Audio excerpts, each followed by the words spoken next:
Hey everyone, in today's video, I'm going to show you how to find hidden locked chats on WhatsApp. First, open WhatsApp. Normally, when you lock a chat, you hold the chat and then click on the three dots and then click on the lock chat and then continue and click OK. Now you can see the lock chat part here. You can see that I can open it. So click on the lock chat.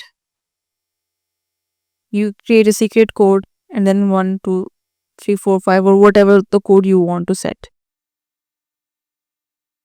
Confirm it and then hide log chats. Throw use my secret code 1 2 3 4 5 and then click OK.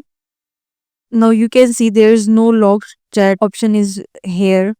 To find it, just type the exact code in the search bar and then you can see that the log chat here.